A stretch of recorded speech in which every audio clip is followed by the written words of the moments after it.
Hello again and good evening from Metro Manila, the Philippines, Southeastern Asia.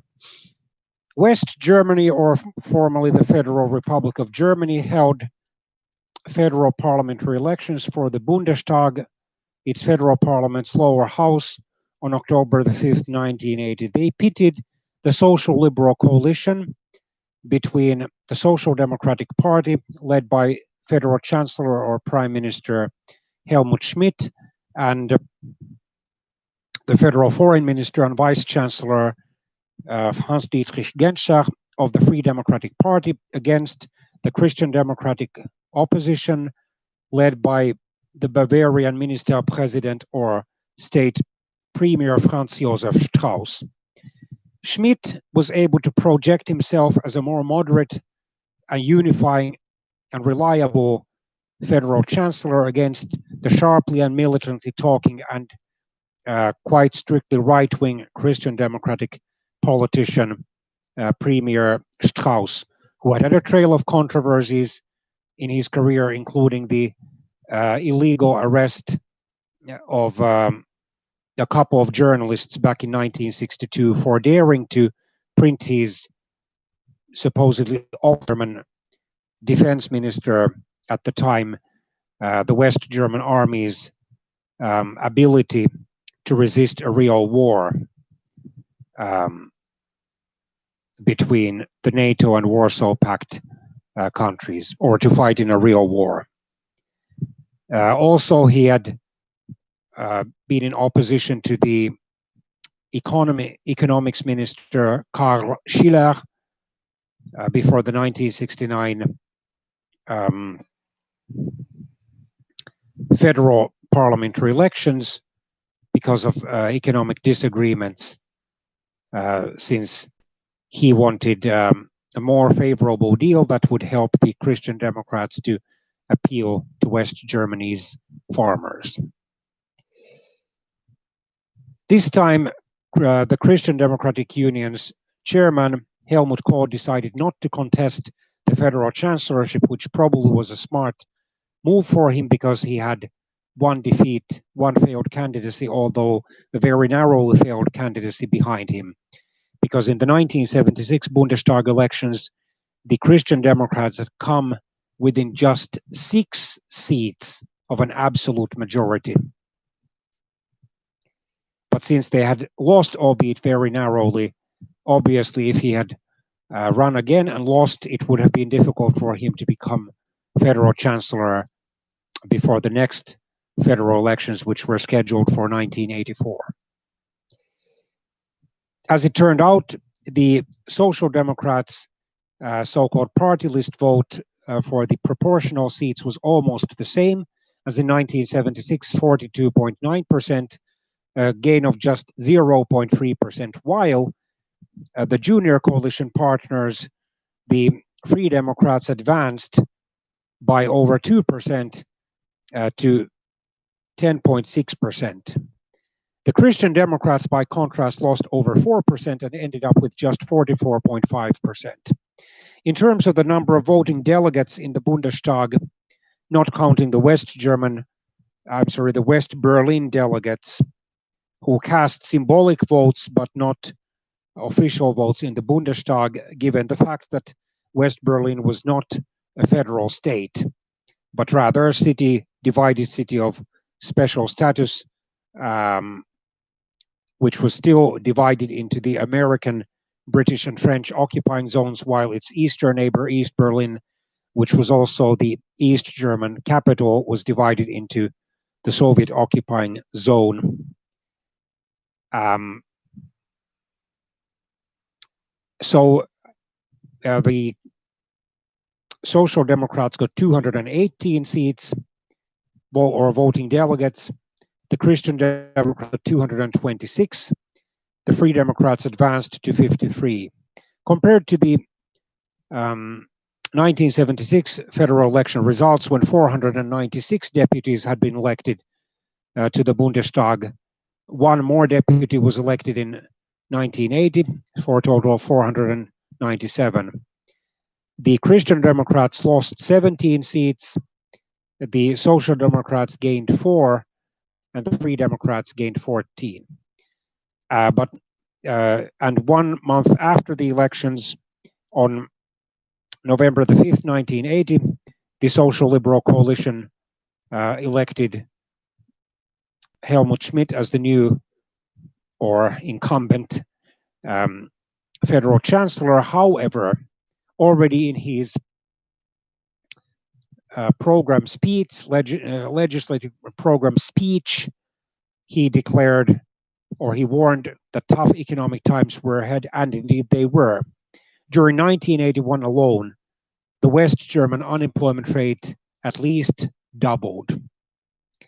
The Social Democrats lost at least one city election during that year, and already by June, July, or at the latest August 1982, it was clear that the coalition government would not last until the scheduled Bundestag elections in the fall of 1984. Indeed, in August 1982, there were rumors of an impending breakup of the Social Liberal coalition. In late August 1982, Schmidt demanded one of his prominent critics inside his government, the economics minister Otto von Lambsdorff of the Free Democrats, who was nicknamed the Marktgraf, or the Market Count, because he held an aristocratic degree. He came from an aristocratic family, and he was strongly a free market liberal. To explain his proposals for changing West Germany's federal economic policies in a formal document, it took Minister von Lambsdorff until September the 10th to produce the 34-page typewritten document, which Schmidt then reviewed, but Schmidt refused to cut welfare spending already because of the recession. Maybe other proposals he could have at least considered adopting, but this one he could not consider adopting. He had to be mindful of the left-wing Social Democrats, who numbered about 60, according to Dennis Bark and David Gress in their second volume of A History of West Germany.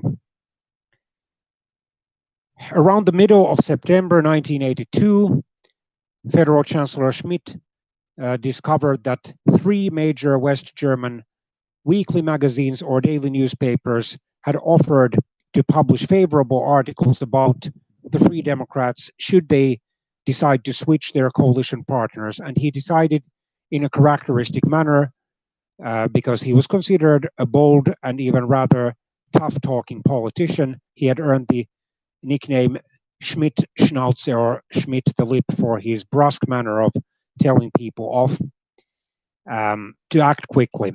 On September the 17th, 1982, he gave a choice to the Free Democratic cabinet ministers.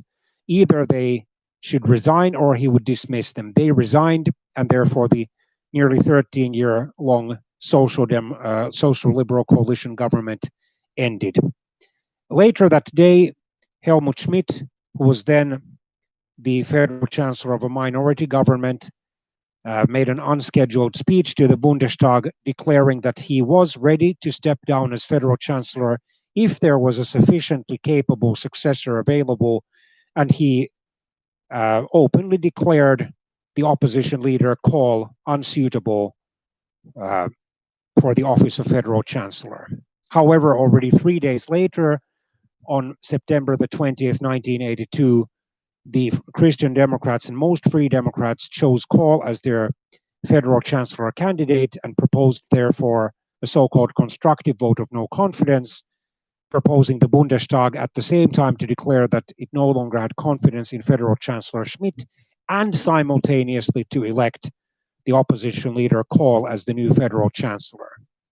The debate, which lasted over 2.5 hours and which is still available in German, in one huge video clip, and then in several small video clips with English language subtitles, saw rather emotional speeches It happened on the afternoon of October the 1st, 1982. One of the most emotional speeches in terms of the reactions that it aroused in the Bundestag, especially on the Christian Democratic side, was that of Dr. Hildegard Hambrücher. She was one of the minority Free Democrats who had decided to stand by the social liberal coalition, or at least by Federal Chancellor Schmidt. And she remarked that one of the reasons she could not vote for the opposition's proposal for a constructive vote of no confidence was the fact that in February 1982, or she said a few months earlier, actually 8 months earlier or 7 months earlier, she had voted in favor of the confidence vote proposed by Federal Chancellor Schmidt. She also criticized the move as a somehow not moral one. She declared neither should Helmut Schmidt be voted out of office as Federal Chancellor without the voters' approval, in other words, without fresh parliamentary elections, nor should you, Helmut Kohl, become or be elected as the new Federal Chancellor without the voters' approval. Both devices, no doubt, are perfectly constitutional, but they carry the odium of damaged democratic decency.